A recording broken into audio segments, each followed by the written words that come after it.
तेरी मेरी कहानियाँ से सभी अपडेट पाने के लिए बेल आइकन दबाएं। आज की कहानी है पढ़ी लिखी पत्नी और अनपढ़ पति। अनमोल बोला, इशिता मैं तुम्हारी सुरक्षा को लेकर चिंतित हूँ। बूढ़े बाबा बोले, बेटा चिंता करने की कोई ज़रूरत नहीं है। बहू रानी, जब तक पंचायत अपना फैसला नहीं सुना देती तब तक आप दोनों मेरे घर पर चलिए, वहाँ आपको कोई तकलीफ नहीं होगी। इशिता इसके लिए तैयार हो गई। उधर रात को रजत का अपनी माँ के पास फ़ोन आता है। वह पूछता है कि आज क्या हुआ। तब सुलोचना देवी उसे सारी बात बताती हैं और कहती हैं, यह इशिता तो बहुत धोखेबाज निकली। उसी के कारण अनमोल में इतनी हिम्मत आई है, नहीं तो उसकी क्या मजाल जो वह हमारे खिलाफ बोल सके। सारी बात सुनकर रजत भी परेशान हो गया और बोला, मैंने आप लोगों को पहले ही कहा था कि इस गंवार की शादी करने का विचार त्याग दीजिए। अब देख लिया परिणाम। ऊपर से इशिता जैसी पढ़ी लिखी लड़की, वह सब कुछ समझ गई। अब आप लोग क्या करेंगे?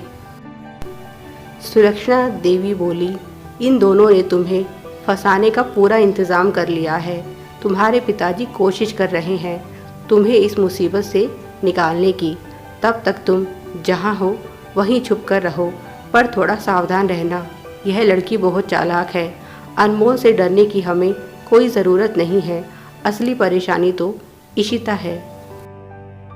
जैसे ही यहाँ सब ठीक हो जाएगा हम तुम्हें बुला लेंगे। तब तक तुम मुझे फ़ोन मत करना, जैसा आप लोग ठीक समझे। ज़मींदार साहब अपनी तरफ से पूरी कोशिश कर रहे थे इस केस को रफा दफा करने की, पर उन पर एक मुसीबत और आन पड़ी जब उन्हें पता चला कि मामला पंचायत में पहुंच गया है, क्योंकि वे जानते हैं गांव वाले तो पहले ही उनके खिलाफ हैं। पंचायत हुई, दोनों पक्षों को सुना गया। यहाँ पर सबसे महत्वपूर्ण थी इशिता की गवाही। उसने कहा वह अपने पति के साथ खुश है, पर उसके सास ससुर उसकी शादी रजत से करवाने पर तुले हैं और इसीलिए उन्होंने अनमोल के साथ यह सब किया। वह बोली, आप लोगों को यकीन ना हो तो आप अदालत में पता कर सकते हैं। हम दोनों के नाम से तलाक की अर्जी दाखिल भी हो चुकी है। बूढ़े नौकर और गांव के कुछ लोगों ने भी गवाही दी कि उन्होंने रजत को अनमोल के साथ मारपीट करते हुए देखा है।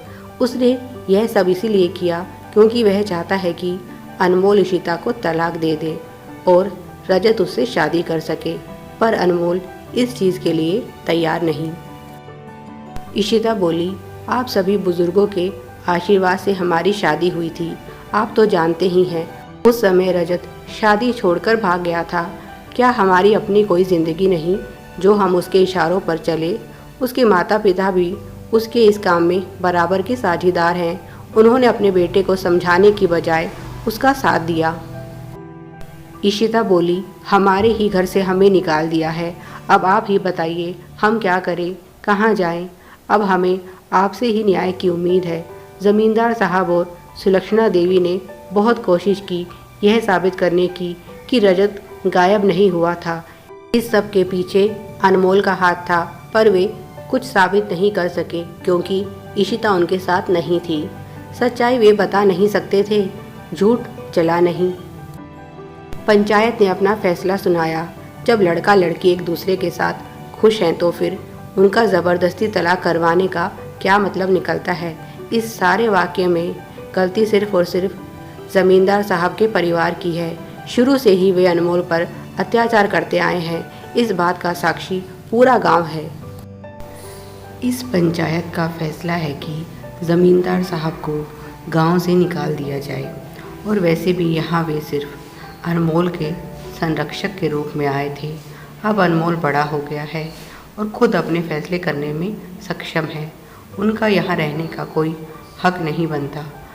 पंचायत यह आदेश देती है कि वह अपना सामान उठाए और गांव से निकल जाए। और रही बात रजत की, तो उसे तो पुलिस ही सज़ा देगी।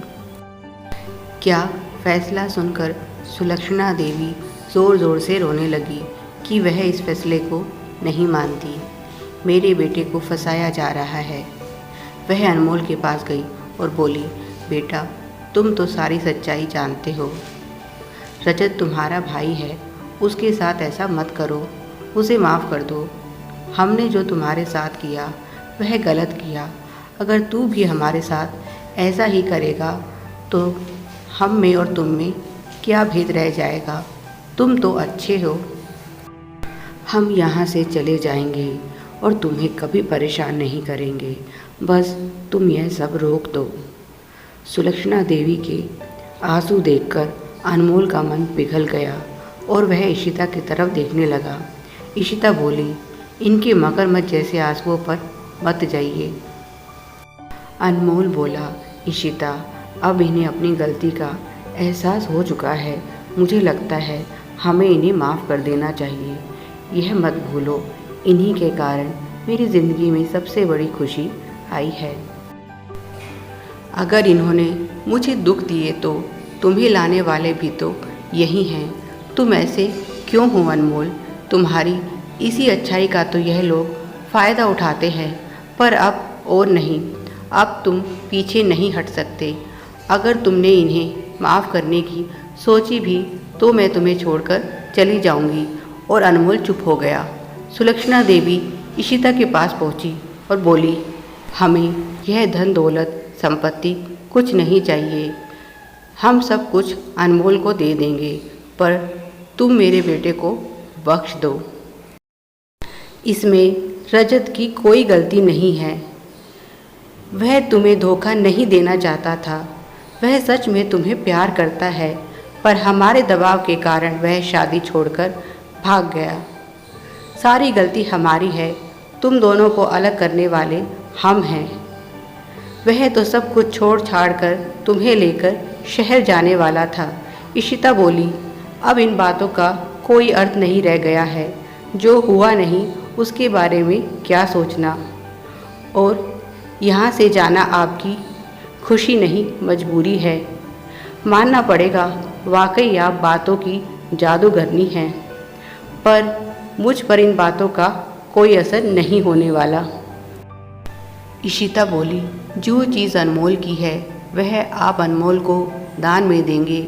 सज़ा तो आप लोगों को मिलनी ही चाहिए। पंचायत ने तो आपको बहुत कम सज़ा दी है। आप लोगों की असली सज़ा तो यही है कि अपने बेटे के लिए तड़पते रहें। और मैं आपको एक खुशखबरी और देना चाहती हूँ। पुलिस ने रजत को पकड़ लिया है। क्या? इशिता बोली, हाँ। आपको क्या लगता है हमें पता नहीं वह कहाँ छुप कर बैठा है? अब आप जाइए और अपने बेटे की पैरवी के लिए कोई अच्छा सा वकील कीजिए जो उसकी सज़ा को कम करवा सके, क्योंकि सज़ा तो उसे ज़रूर होगी। उसकी सज़ा ही आप लोगों की असली सज़ा है। सुलक्षणा देवी और ज़मींदार साहब बहुत पछता रहे थे, पर अब उनके पछताने का कोई मतलब नहीं था। यह सब उनके पूरे कर्मों का परिणाम था। अगर वे अनमोल के साथ बेटी जैसा व्यवहार करते तो शायद यह दिन उन्हें कभी नहीं देखने पड़ते। ना तो घर छोड़ना पड़ता और ना ही बेटा मुसीबत में फंसता। Please like, share and subscribe. Thanks for watching.